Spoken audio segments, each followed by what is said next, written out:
नमस्कार, आप देख रहे हैं खबरें टीवी और मैं हूं आपके साथ सिमरन कहा। हरियाणा में विधानसभा चुनाव के लिए वोटिंग हो रही है। ओलंपियन विनेश फोगाट भी कांग्रेस की टिकट पर जुलाना सीट से चुनावी मैदान में खड़ी है। वहीं मतदान के बीच ही विनेश फोगाट को लेकर उनके ताऊ महावीर फोगाट ने एक बड़ा खुलासा किया है। दरअसल जुलाना से चुनाव लड़ने को लेकर महावीर फोगाट ने टिप्पणी की और कहा कि विधायक तो कोई भी बन सकता है, लेकिन ओलंपिक में स्वर्ण पदक का अपना महत्व होता है। विनेश को 2028 ओलंपिक में खेलना चाहिए था। महावीर ने आगे बताया कि हमने पहले कहा था कि हम विनेश फोगाट को 2028 ओलंपिक में खिलाने का प्रयास करेंगे। विनेश फोगाट के ताऊ महावीर फोगाट ने हरियाणा विधानसभा चुनाव के लिए चरखी दादरी में मतदान किया। मतदान को लेकर उन्होंने कहा कि हर मतदान को बढ़ चढ़कर चुनाव में हिस्सा लेना चाहिए और उस पार्टी को वोट देना चाहिए जो लोगों के हित में काम करे और सबका विकास करे। उन्होंने बीजेपी की भी तारीफ की है और कहा कि राज्य सरकार के 10 साल में बहुत अच्छे काम हुए हैं। हरियाणा में तीसरी बार बीजेपी की सरकार ही बनेगी।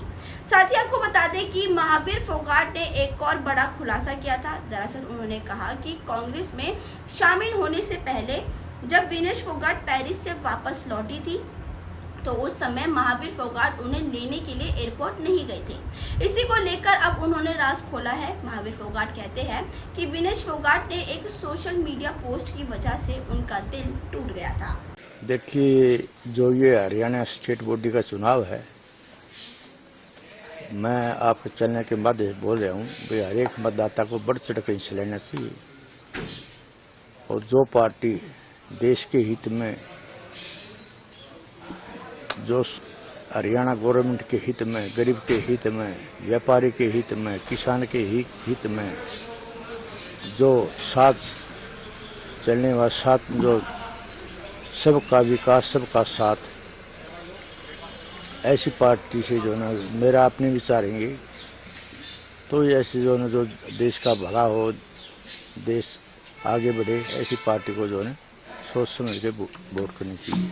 सर, ऐसे कौन से मुद्दे हैं जिनको आप देखते हैं कि सरकार को फोकस करना चाहिए हरियाणा स्टेट में? देखिए, फोकस है जो गरीबों के मकान बनाए हैं बिना खर्ची, बिना पर्ची, जो 10 साल जो सर्विस लोगों को मिली हैं, जो जमींदार है, किसान वर्ग है, उसको जो काफ़ी जो राशि, प्रोत्साहन राशि दी गई है, मुआवजा दिया गया है, तो कई मुद्दे हैं। और जो सब जो अमन चैन शांति है हरियाणा में, 10 साल जो खट्टर सरकार रही, 9 साल, और हमारे नायब सैनी साहब ने बहुत अच्छी जो उन्होंने घोषणाएं की हैं, बहुत बढ़िया मेरी जो सोच है। सर, अगर हम देखें तो यहाँ हरियाणा में बीजेपी और कांग्रेस में बराबरी की टक्कर है। इस चीज को आप कैसे देखते हैं? दोनों ही कह रहे हैं कि हम सरकार बनाएंगे। काफी जो मैं भी 68 साल का हो गया, हमें चुनाव काफी देखे हैं, देखते हैं, लेकिन जो हवा है कांग्रेस का, ये कुछ ही लोग हैं जो हवा कर रहे हैं। जब आप जो सोचे वो वैसी बात नहीं है। तीसरी बार फिर जो भारत में भारतीय जनता पार्टी सरकार, चौधरी नायब सैनी जो मुख्यमंत्री हैं, फिर मुख्यमंत्री बनेंगे। सर, अगर हम विनेश फोगाट की बात करें तो उन्होंने अपनी रिटायरमेंट के बाद कांग्रेस पार्टी को जुड़ गई और फिर अब वहाँ से चुनाव भी लड़े हैं जुलाना से। इसको आप कैसे देखते हैं? देखिए, मैंने आपके माध्यम से पहले भी आपने क्वेश्चन किए थे और मैंने कहा था भाई ओलंपिक से आने के बाद में हम बैठकर विचार करेंगे। हमारी कोशिश होगी 2024 में, 2028 में ओलंपिक लड़े और 140 करोड़ भारतवासी हैं जिन्हें हौसला बढ़ाया, प्रेम प्यार दिया, उसका मान सम्मान रखते हैं। मेरे अपने विचार थे अब 2028 ओलंपिक लड़े। फिर उसके भी बयान आए थे भी मैं जो 2032 तक मैं चुनाव लड़ सकती हूँ। पता नहीं, जब ओलंपिक से आई तो मैंने भी उसको जो एयरपोर्ट पर से लेने के लिए जाना था, लेकिन कोई उसने ऐसी पोस्ट डाल दी, मेरा मन टूट गया और मैं वापस आ गया।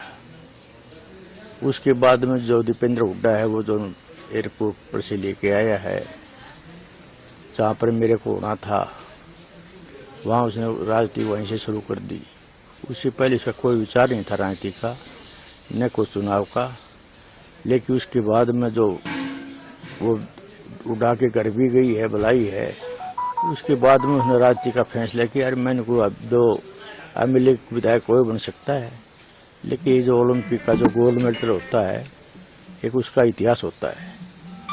तो वो जो ने कि मेरी जो थी 2028 के बाद में ओलंपिक में जो 140 करोड़ भारतवासियों ने उम्मीद थी, हौसला बढ़ाया था, प्यार दिया था, तो उनके ऊपर खरा उतरने के लिए उसने 2028 से ओलंपिक लड़ना था। और जो उसने फैसला लिया उसका खुद का फैसला है। दरअसल मसला ये था कि पेरिस ओलंपिक में डिस्क्वालीफाई होने के बाद विनेश ने एक पोस्ट लिखा था जिसमें उन्होंने अपने सफर में शामिल लोगों को धन्यवाद दिया था। माता पिता से लेकर कोच, फिजियो, डॉक्टर और स्पॉन्सर तक का नाम था, लेकिन विनेश ने ताऊ महावीर फोगाट का जिक्र भी नहीं किया था, जिस वजह से महावीर फोगाट उनसे नाराज थे। अभी अगले फिलहाल बस इतना ही। ऐसे ही हरियाणा से जुड़ी खबरों को जानने के लिए आप देखते रहिए खबरी टीवी। धन्यवाद।